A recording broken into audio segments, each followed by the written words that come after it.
Bonsoir et bienvenue à bord de l'Hermione pour une édition entièrement consacrée à ce 3-mâts qui fait escale à Bordeaux. Il s'agit de la réplique sur laquelle le marquis de Lafayette a embarqué pour rallier les insurgés américains en 1780. Dans ce journal, nous parlerons de cette formidable aventure avec les artisans de cette reconstitution historique.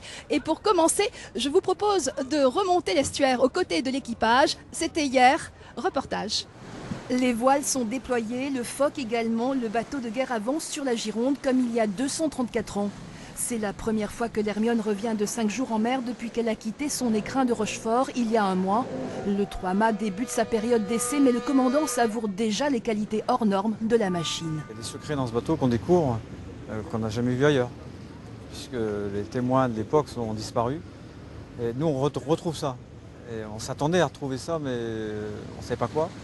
Un navire qui répond à tout, qui tient admirablement bien la mer, à tel point qu'on on a du mal à croire ce qu'on voit.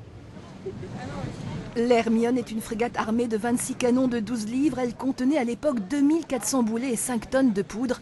L'équipe de canonniers a dû tout apprendre.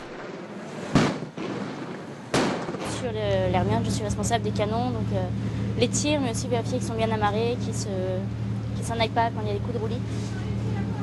Ce qui est d'une grosse responsabilité, mine de rien. Avec ses 2200 mètres carrés de voilure et sa forêt de cordage, les opérations sont délicates. Ici, 60 des 80 marins sont des volontaires. Il y a le lavage de pont, il y a l'entretien des cordages parce que c'est du naturel, donc il faut l'entretenir, le goudronner. Il y a toujours des choses à faire, retendre les bouts, etc. Par rapport à d'autres bateaux, ce qui est beaucoup plus facile, c'est qu'on a affaire à beaucoup de volontaires qui ont une grande motivation et qui partent de zéro, qui n'ont pas d'idées reçues sur le métier et qui sont vraiment très agréables à côtoyer au travail. Les essais vont continuer jusqu'à la mi-novembre. L'Hermione traversera l'Atlantique au printemps. Maryse Vital, bonsoir. Vous avez été dès le départ à l'origine du projet. Ce projet a-t-il eu une genèse compliquée? Et oui, c'est vrai qu'on y est depuis 1992, date de la création de l'association Hermione Lafayette. Aujourd'hui, après 24 ans, on a abouti dans la construction du navire et on commence à faire naviguer ce bateau. Donc c'est vrai que c'est un vrai succès pour nous. Le bateau a été entièrement construit à Rochefort. Il a fallu 17 ans, seulement 9 mois pour l'original. Pourquoi un tel décalage? Alors c'est vrai que les conditions étaient totalement différentes. À Rochefort, c'était un arsenal où on a construit 550 navires de guerre, dont l'Hermione. Et puis on fabriquait les navires à la chaîne en quelque sorte. Et puis en plus, nous, le projet, c'était de faire partager cette aventure avec le public. Donc on avait imaginé dès le départ au moins 10 ans pour recevoir les visiteurs et on en a reçu 4 millions pendant la construction, qui ont contribué largement à la construction du navire.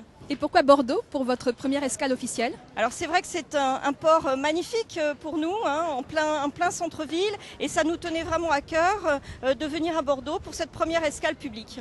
Alors vous l'avez dit, près de 4 millions de visiteurs ont déjà vu le chantier et l'engouement ne s'arrête pas. Regardez, c'était ce matin à Bordeaux. Le calme avant la marée humaine. L'Hermione, tant attendue, accueille enfin ses premiers visiteurs, admiratifs. Tous ont un maître mot. Il est magnifique. Magnifique. C'est magnifique. C'est magnifique, c'est impressionnant de voir un bateau de cette époque. On a vraiment l'impression d'être reporté dans le temps. Pour ce petit garçon venu avec son grand-père, ce qui est le plus impressionnant, ce sont Les cordages, il y en a beaucoup, et comment ils font pour s'y retrouver, ça, je sais pas.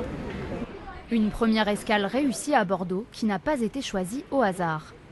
C'est une ville dont les rapports avec l'Amérique, les rapports avec Lafayette, les rapports avec la mer, parce que la ville a retrouvé son fleuve depuis quelques années.